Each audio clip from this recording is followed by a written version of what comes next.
Hello student, तो कैसे हो आप सभी। मैं आशा करता हूं कि आप सभी बहुत ही अच्छे होंगे। तो इस वीडियो में हम पढ़ने वाले हैं क्लास 12 हिंदी। हिंदी का हम तीसरा चैप्टर पढ़ने वाले हैं जो है भाषा और आधुनिकता। याद रखेंगे ये तीसरा हमारा चैप्टर है और इस चैप्टर के थ्री मोस्ट इंपॉर्टेंट हम गद्यांश को जानने वाले हैं जो आपके बोर्ड एग्जाम के लिए वेरी वेरी वेरी इंपॉर्टेंट है। मैं स्पष्ट रूप से कह दे रहा हूं कि ये जो आपका गद्यांश है ये आपको पता होगा कि 10 नंबर में पूछे जाते हैं। आज के इस वीडियो में बस केवल इस चैप्टर से हम ओनली 3 ही इंपॉर्टेंट बता रहे हैं। कितने? ओनली हम 3 इंपॉर्टेंट गद्यांश को बता रहे हैं, तो 3 तो आप तैयार कर ही सकते हैं। कर सकते हैं ना? कर सकते हैं जी। तो आपको क्या करना है, थोड़ा सीरियस हो जाना है। सीरियस का मतलब ये है दोस्त कि वीडियो देखने से नहीं होगा, कॉपी पेन लेकर बैठे होंगे तो अच्छी बात है। कॉपी पेन लेकर बैठे हैं तो एक मुझे रेड इमोजी आपको भेज देना है, ठीक है ना। दिल वाली रेड इमोजी भेज देंगे जिससे मुझे पता चल जाए कि आप कॉपी पेन लेकर बैठे हुए हैं, ठीक है ना। चलिए जी, अब एक एक करके बहुत ही मेहनत लगा है तब जाकर ये सब प्रोवाइड किए जा रहे हैं। थोड़ा सा मैं कहूँगा कि फोकस के साथ समझिएगा। भाषा और आधुनिकता चैप्टर हमारा है, ठीक है ना। इसके महत्वपूर्ण गद्यांश को देखेंगे। मैं स्पष्ट रूप से कह दूं, पहला हमारा आता है इंपॉर्टेंट गद्यांश।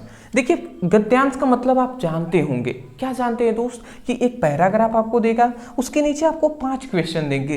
प्रत्येक क्वेश्चन 2-2 मार्क्स का होता है, 2-2 नंबर का होता है। एक क्वेश्चन सॉल्व कीजिए, 2 नंबर आपको मिल जाएंगे। ऐसे ही 5 क्वेश्चन सॉल्व करेंगे, 10 नंबर मिल जाएंगे। तो हम कैसे सॉल्व करते हैं? तो इन 5 क्वेश्चन के आंसर इसी में दिया होता है। अब हमें इसको कैसे लिखना है ये सब हम अभी आपको कराएंगे, समझ में आएगा, ठीक है ना। पहले मैं एक बार पढ़कर सुना दे रहा हूं कि यहाँ पे लिखा क्या गया है, ठीक है। चलिए, लिखा गया है कि रमणीयता और नित्य नूतनता अन्योन न्याश्रित है, ठीक है। रमणीयता के अभाव में कोई भी चीज मान्य नहीं होती। नित्य नूतनता किसी भी सर्जक की मौलिक उपलब्धि की परिमाणिकता सूचित करती है और उसकी अनुपस्थिति में कोई भी चीज वस्तु अतः जनता व समाज के द्वारा स्वीकृत नहीं होती। फिर से लिखा गया है कि सड़ी गली मान्यताओं से जकड़ा हुआ समाज जैसे आगे बढ़ नहीं पाता, वैसे ही पुरानी रीति रिवाजों और शैलियों की परंपरागत लिक पर चलने वाली भाषा भी क्या होता है, जन चेतना को गति देने में प्रायः असमर्थ रहती है। फिर से लिखा गया है कि भाषा संपूर्ण युग चेतना की अभिव्यक्ति का एक सशक्त माध्यम है और ऐसी ही सशक्तता तभी वह अर्जित कर सकता है जब वह अपने युगानुकूल सही मुहावरों का ग्रहण कर सके। भाषा सामाजिक भाव प्रकटीकरण की क्या है, सुबोधता के लिए उद्दिष्ट है। उसके अतिरिक्त उसकी जरूरत ही क्या होती है, सोची नहीं जाती। तो ये हमारा एक पैराग्राफ दे दिया है, इसी प्रकार देता है। अब देखिए 5 क्वेश्चन है। मेरा एक आपसे ट्रिक है, मैं आपको बता दे रहा हूँ। कभी भी आपको जब ये ऐसा पैराग्राफ दे, 5 क्वेश्चन दे, आप सबसे पहले 1-2 बार, कम से कम मैं कहूँगा कि 2 बार से लेकर 3 बार एक पैराग्राफ को पढ़िएगा चुपचाप, बिना क्वेश्चन को देखे पैराग्राफ को पढ़िएगा। पढ़ लेंगे जरूर, आपको कुछ ना कुछ समझ में आ जाएगा। उसके बाद आते हैं, उसके बाद आपको डायरेक्ट क्या करना है, क्वेश्चन का पहला क्वेश्चन पढ़ना है। अब देखिए पहला क्वेश्चन क्या कह रहा है हमारा क्वेश्चन क्या कह रहा है, समझिएगा। पहला हमारा क्वेश्चन कह रहा है कि उपयुक्त गद्यांश के पाठ्य और लेखक का नाम लिखिए। यहां पे संदर्भ नहीं कहा, सीधा से हमसे पूछा कि गद्यांश का पाठ्य का नाम बताइए और लेखक का नाम बताइए। तो ये बताइए इसके पाठ्य का नाम क्या है, पाठ्य का नाम। तो पाठ्य का नाम कोई भी जानता है कि हम किस पाठ्य को पढ़ रहे हैं, भाषा और आधुनिकता पढ़ रहे हैं। तो यही बात हम लिख देंगे, पाठ्य के नाम पर क्या लिखेंगे, भाषा और आधुनिकता, ठीक है ना। भाषा और आधुनिकता लिख देंगे। फिर से हम क्या लिखेंगे, नीचे फिर लिखेंगे लेखक। और लेखक में क्या लिख देंगे, लेखक में लिख देंगे प्रोजी, प्रो जी सुंदर रेड्डी, प्रोजी सुंदर रेड्डी, ये हमारा हो गया जी। सिंपल सा तो है, सिंपल सा तो है। आशा करता हूँ आपको समझ में आ गया होगा। पाठ्य का नाम भाषा और आधुनिकता, लेखक है प्रोजी सुंदर रेड्डी। तो यहाँ पे आपको सोच रहे होंगे कि सर हमें कैसे पता चलेगा, उस समय पे तो दिया नहीं होगा चैप्टर का नाम। तो देखिए भाषा और आधुनिकता कैसे पहचानेंगे, तो जब इसको एक दो बार पढ़ेंगे समझेंगे तो उसमें आपको कुछ चीज़ें मिलेंगी। जैसे कि यहाँ पे देखिए भाषा शब्द बहुत बार आया हुआ है, ठीक है ना। जैसे कि यहाँ पे देखिए भाषा और संस्कृत शब्द, देखिए यहाँ पे अभी यहाँ पे आया हुआ था, देखिए मान्यताओं शब्द आ रहा है, परंपरा शब्द आ रहा है, समाज शब्द आ रहा है, ठीक है ना, समाज शब्द आ रहा है, ठीक है। उसके बाद यहाँ पे देखिए देखिए यहाँ पे भाषा शब्द आ गया, ठीक है ना। मतलब यहाँ पे टोटल समाज, भाषा, यही सब चीजें आपको मिलने वाली हैं, ठीक है ना। रीति रिवाज शब्द मिलेंगे। तो इसी से हमें पहचानना है। जब आप चैप्टर पढ़े रहेंगे तो आपको पता चल जाएगा कि इस चैप्टर से है, तो उस तरीके से आप लिख लीजिएगा। वो भी हम अंत में जब एग्जाम आने वाला होगा ना, तो उस टाइम पे हम बताएंगे भी आपको ट्रिक से कि कैसे आप उसको तैयार करेंगे। उसके लिए हम ट्रिक आपको अलग से बताएंगे, ठीक है ना। वो उसी टाइम पे देना बेटर रहेगा। अभी आप, मैं कहूँगा कि अभी आप अच्छे से पढ़िए और ऐसे ही सोचकर आप लिख दीजिए कि किस चैप्टर से है, पढ़ते हुए पैराग्राफ में आपको पता चल जाए, ऐसे आप पढ़िए। उसके बाद दूसरा हमारा क्वेश्चन क्या आता है। पहला हमारा क्वेश्चन ये कंप्लीट हो गया, पाठ्य का नाम और लेखक का नाम ऐसे लिखेंगे, पहला कंप्लीट। देखिए उसको हमने लिखा हुआ है, कैसे आप लिखेंगे। उपयुक्त गद्यांश का पाठ्य और लेखक का नाम पूछे तो आप चुपचाप क्या करेंगे दोस्त, चुपचाप आप लिखेंगे पाठ्य का नाम और भाषा और आधुनिकता। लेखक का नाम फिर से यहाँ पे लिखेंगे प्रोजी सुंदर रेड्डी। इतना लिख देंगे, काम कंप्लीट होता है।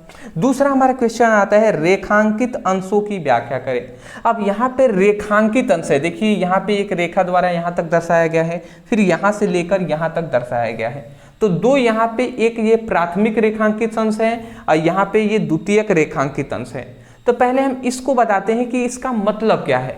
तो कहा यह जा रहा है कि रमणीयता और नित्य तनु क्या है, नित्य नूतनता क्या है, अन्योन्य आश्रित है। मतलब इसका मतलब क्या है, रमणीयता का मतलब होता है सुंदरता, और क्या होता है नित्य नूतनता का मतलब होता है कि जिसको हम देखें ना तो हमेशा ताजगी जैसा हो, ताजगी महसूस हो, ठीक है ना। तो वही कह रहा है कि सुंदरता और जो क्या है, सुंदरता है और जो ताजगी है वो क्या है, एक दूसरे पर आश्रित हैं, ठीक है ना। सुंदरता और ताजगी जो है वो एक दूसरे पर आश्रित होते हैं, निर्भर होते हैं।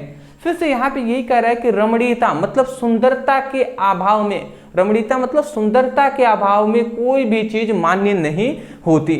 मतलब जिसके पास सुंदरता नहीं है उसका कोई वैल्यू नहीं है, कोई मान्य नहीं है। यही बात पहले आपके लाइन में बताया गया है। क्या बताया गया कि सुंदरता और जो ताजगी है ना वो एक दूसरे पे क्या है, अन्योन्य आश्रित, मतलब आश्रित है, एक दूसरे से निर्भर है। और उसके बाद ये कहा जा रहा है, लेखक हमसे कह रहे हैं कि सुंदरता है ना, सुंदरता, रमणीयता मतलब सुंदरता के अभाव में कोई चीज मान्य नहीं है। मतलब सुंदरता के अलावा, मतलब जिस वस्तु के पास सुंदरता नहीं है, जिसके पास सुंदरता नहीं है उसकी कोई भी वैल्यू नहीं है। तो बताइए पहला आपको समझ में आया या नहीं। तो पहले हम रेखांकित अंश को बता देते हैं। देखिए हमने लिख दिया है कि क्या लिखा है हमने कि प्रथम रेखांकित अंश, क्या हमने लिखा है कि रमणीयता मतलब होता है सुंदरता और नित्य नवीनता, ठीक है ना। तो नित्य नवीनता मतलब होता है हमेशा नई ताजगी। तो सुंदरता और हमेशा नई ताजगी एक दूसरे पर क्या होती हैं, निर्भर करती हैं, निर्भर रहती हैं। फिर से अगर सुंदरता ना हो तो कोई भी चीज का महत्व नहीं रहता। तो यहाँ तक आपका हो जाएगा। अब यहाँ पे यही कहा गया ना कि सुंदरता जो है ना हो तो उसका कोई महत्व नहीं है। उसी के बारे में फिर से यहाँ पर आप एक्सप्लेन और भी चाहे तो कर सकते हैं, बट मोस्टली हमने यहाँ से लेकर यहाँ तक आपका करके दिखा दिया है, ठीक है ना। तो इतना आप याद रखिएगा। उसके बाद अब आता है हमारा द्वितीयक रेखांकित अंश, जिसको अभी हम यहाँ पे कराएंगे जी। अभी हम इसको भी बता देते हैं क्या यहाँ पे कह रहा है। देखिए द्वितीयक रेखांकित अंश में हमें ये कह रहा है कि भाषा संपूर्ण योग चेतना की अभिव्यक्ति का एक सशक्त माध्यम है। मतलब क्या है कि जो भाषा है ना वो क्या है, संपूर्ण, मतलब भाषा जो है वो सभी योग चेतना का क्या है, अभिव्यक्त का एक सशक्त माध्यम है। मतलब भाषा संपूर्ण योग चेतना का एक शक्तिशाली माध्यम है, ये कहा जा रहा है। और ऐसी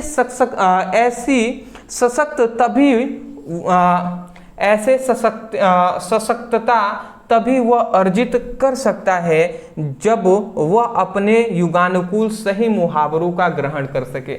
मतलब यहाँ पे ये कहा गया ना कि भाषा सभी योग चेतनाओं में क्या है, सभी योग चेतनाओं में क्या है, सबसे सशक्त माध्यम है, मजबूत माध्यम है, शक्तिशाली माध्यम है। और भाषा तभी जाकर सशक्त हो सकता है, मजबूत हो सकता है जब वो सही समय में, ठीक है ना, जब वो सही समय में सही मुहावरों का, सही शब्दों का क्या करे, ग्रहण करे, इस्तेमाल करे। तो वही बात यहाँ पे कहा गया है, तो वही बात यहाँ पे लिखा भी गया है। क्या लिखा गया है कि भाषा पूरी योग चेतना को व्यक्त करने का एक सशक्त माध्यम है। मतलब भाषा पूरी योग चेतना को व्यक्त करने के लिए, अभिव्यक्त मतलब व्यक्त करने के लिए एक सशक्त माध्यम है, लेकिन वह तभी ताकतवर हो सकता है, मतलब शक्तिशाली बन सकता है जब वह समय के अनुसार शब्दों और मुहावरों को अपनाए। समय के अनुसार ही अच्छे शब्द और मुहावरे को अपनाएगा, तभी जाकर वो शब्द शक्तिशाली होंगे। ठीक है ना, ये बातें कहेंगे। आशा करता हूं दूसरा आपको समझ में आ गया होगा, 2 नंबर मिल गया। तीसरा हमारा आता है सर्जक की मौलिक उपलब्धि का प्रमाण क्या है। यहाँ पे सर्जक के मौलिक उपाधि का प्रमाण, तो यहाँ पे देखिए कुछ शब्द है ना जिसको आपको पॉइंट में नोट डाउन करना पड़ेगा। जैसे सर्जक का मौलिक उपाधि का प्रमाण क्या है, तो यहाँ पे देखिए आप इसको ढूंढना पड़ेगा कि सर्जक के मौलिक उपाधि का प्रमाण इसमें कहाँ पर है। तो ढूंढिए,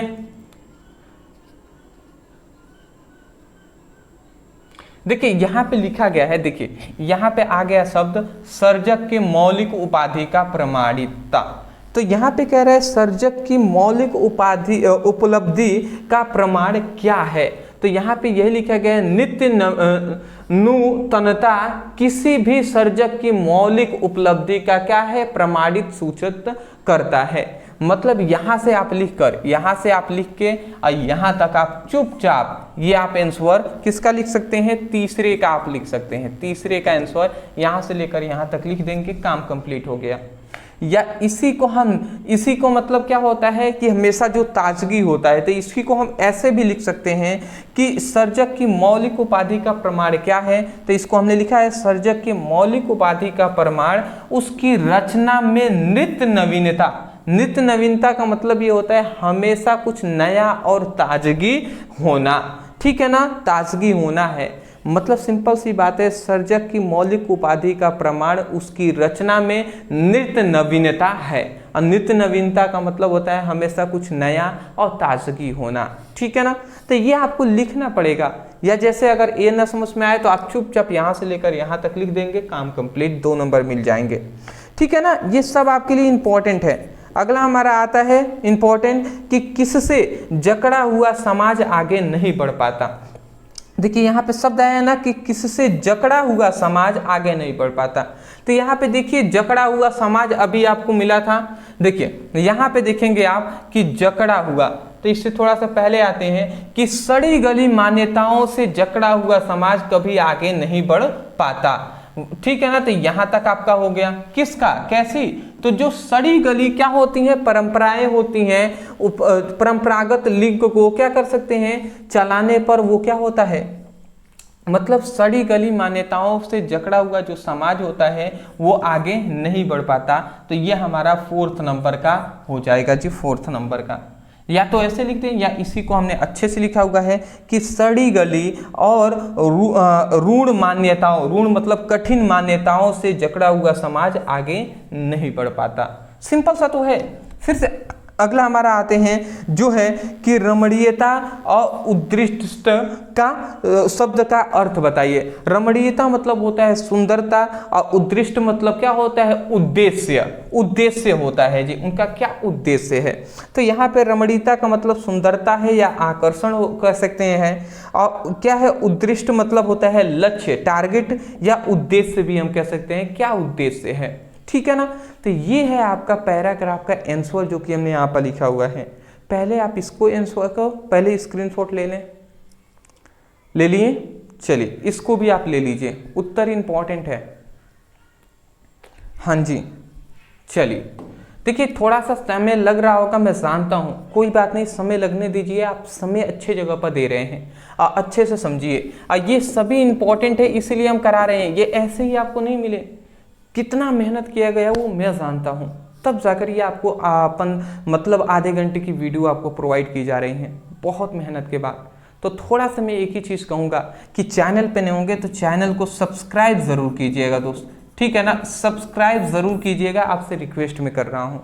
और दूसरी बात मैं ये कहूँगा कि जिन भी विद्यार्थियों को समझ में आ रहा होगा वो हमें रेड इमोजी भेजना नहीं भूलेंगे, अब वो कमेंट में भी बता देंगे कि हाँ आपको समझ में हमको आ रहा है सर, ठीक है ना। किस पर आपको टॉपिक चाहिए वो भी आप बताइएगा, ठीक है ना। इतना आप कर देंगे बहुत है जी, कर दिए होंगे। जिनको मुझे आशा है कि जो स्टूडेंट मुझ पर विश्वास किए हुए हैं जरूर वो सब्सक्राइब और इमोजी तो भेज ही दिए होंगे। चलिए कोई नहीं जी, हम पढ़ते हैं, ठीक है, कोई बात नहीं।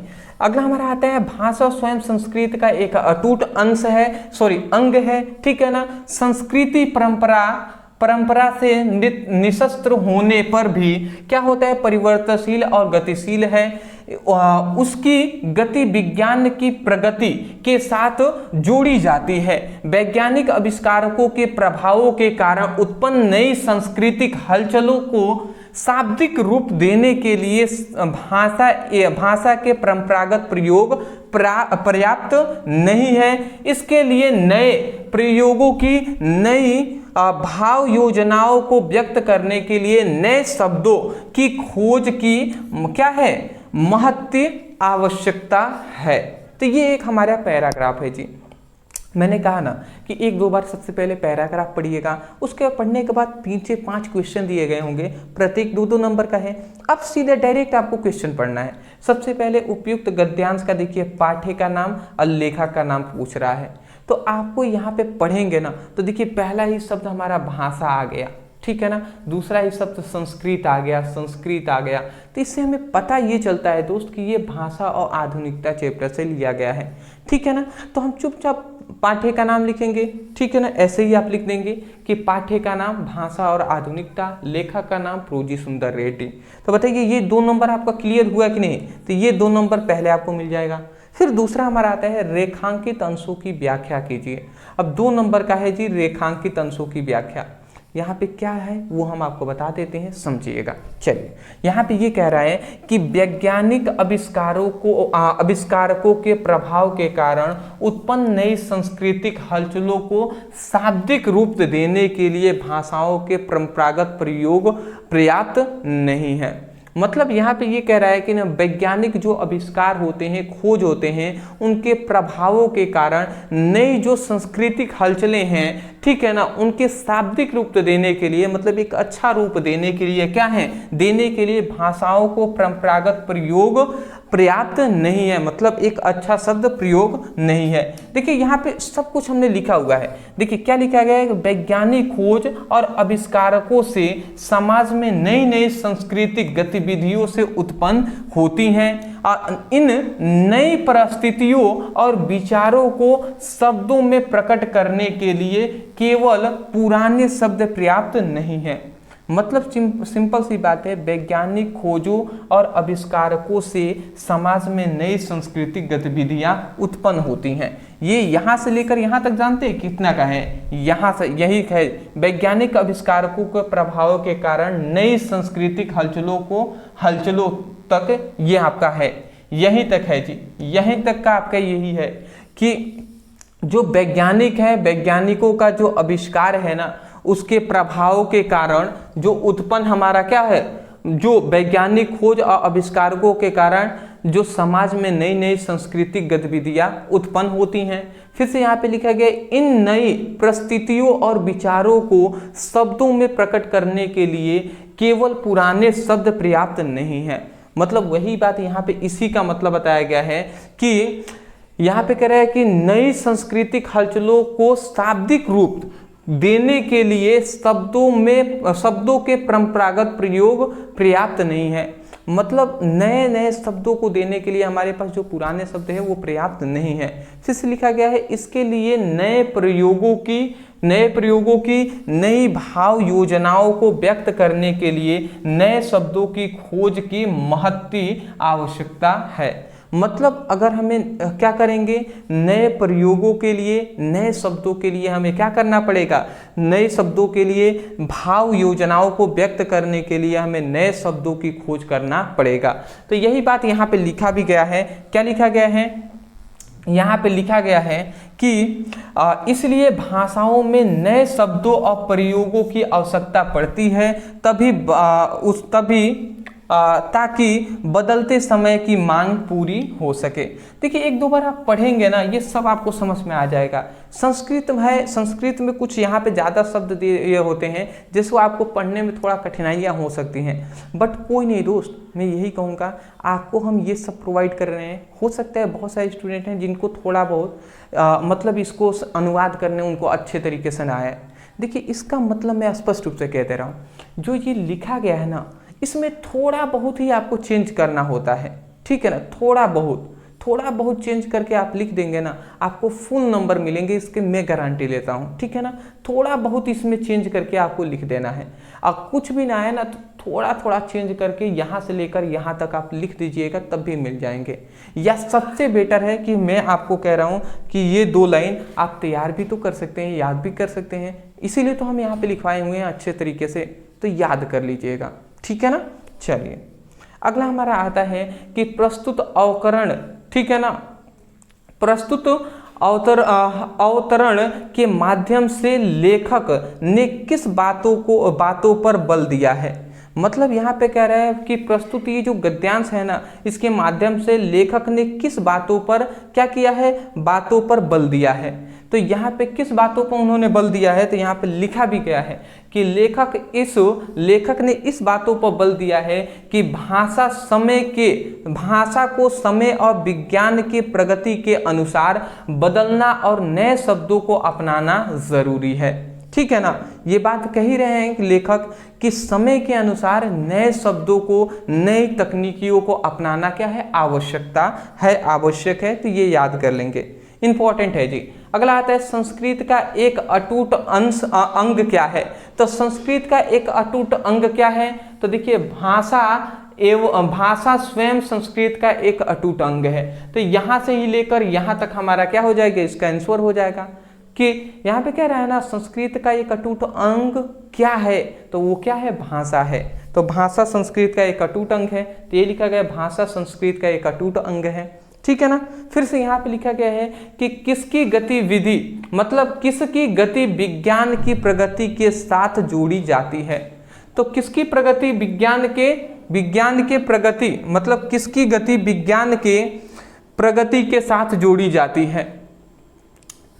तो यहाँ पे देखिए किस, मतलब उसकी गति विज्ञान की प्रगति के साथ जोड़ी जाती है। किसकी गति, मतलब जो सांस्कृतिक परंपरा है ना, संस्कृति जो परंपरा है उसकी जो गति है विज्ञान की प्रगति के साथ जोड़ी जाती है, यही हमारा हो जाएगा। तो ये लिखा गया है संस्कृत की गति जो है ना वो विज्ञान के प्रगति के साथ जोड़ी जाती हैं। आशा करता हूँ समझ के होंगे, याद कर लेंगे, ठीक है ना। चलिए स्क्रीनशॉट ले लिए, चलिए इसका भी ले लीजिए।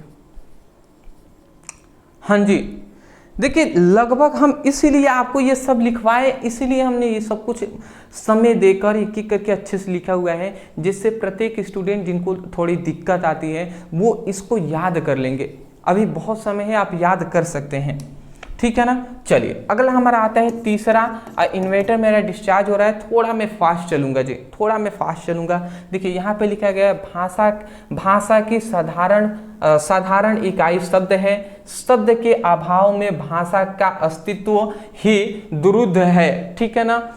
यहाँ पे कह रहा है यदि भाषा की विकासशीलता शुरू होती है तो शब्दों के स्तर पर ही दैनंदिन सामाजिक व्यवहारों में हम कई ऐसे नवीन शब्दों का इस्तेमाल करते हैं, ठीक है ना, जो अंग्रेजी, अरबी, फारसी आदि विदेशी भाषाओं से उधार लिए गए हैं। वैसे ही नए शब्दों के गठन भी अनजाने में अन्यास ही होता है। ये शब्द अर्थात उन विदेशी भाषाओं से सीधे अवकृत ढंग से उधार लिए गए शब्द भले ही काम चलाऊ माध्यम में प्रयुक्त हो, साहित्यिक दायरे में कतई ग्रहणीय नहीं। यदि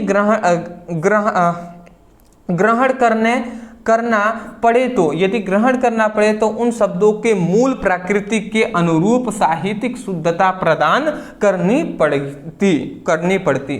तो ये हमारा एक क्या है, एक पैराग्राफ है। देखिए इतना बड़ा पैराग्राफ दिया है ना, इससे ज़्यादा कुछ नहीं, हमें केवल इतना ही समझना है कि किस पाठ्य से है। तो पहले ही हमें पता चल गया, भाषा आ गया शब्द बार बार, देखिए यहाँ पे आया, यहाँ पे आया, ठीक है, यहाँ पे आया, ठीक है। तो भाषा शब्द आया है, तो इससे मतलब भाषा और आधुनिकता शब्द से है। तो गद्यांश का पाठ्य और लेखक का नाम कह दिया, तो आप लिख देंगे ना, पाठ्य का नाम, लेखक का नाम, ऐसे लिख देंगे।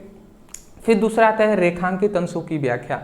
मैं आपको बता दे रहा हूँ इसका मतलब क्या है, यही ना है जी, भाषा का साधारण इकाई शब्द है। मतलब भाषा का जो मूल इकाई है, मौलिक इकाई है, वो क्या है जी, वो शब्द है। मतलब शब्द के बिना भाषा का कोई भी अस्तित्व नहीं है, इसका मतलब यही हुआ। यहाँ पे लिखा गया है भाषा शब्द के अभाव में भाषा का अस्तित्व ही दुर्गम है। मतलब यदि शब्द ना हो तो भाषा का कोई अस्तित्व नहीं है। यदि भाषा में विकासशीलता शुरू होती है, यदि भाषा में क्या होता है, विकासशीलता शुरू होती है तब, ठीक है ना। तो ये हमारा यही है जी। तो देखिए यहाँ पे हमने लिखा भी हुआ है, रेखांकित अंशों की व्याख्या में हमने लिखा हुआ है, क्या लिखा है कि भाषा का सबसे छोटी और महत्वपूर्ण इकाई, महत्वपूर्ण मतलब मौलिक इकाई क्या है, शब्द है। अगर शब्द ना हो तो भाषा का अस्तित्व मुश्किल हो जाते हैं, ठीक है ना। भाषा में बदलाव या विकास की शुरुआत सबसे पहले शब्दों से होती है।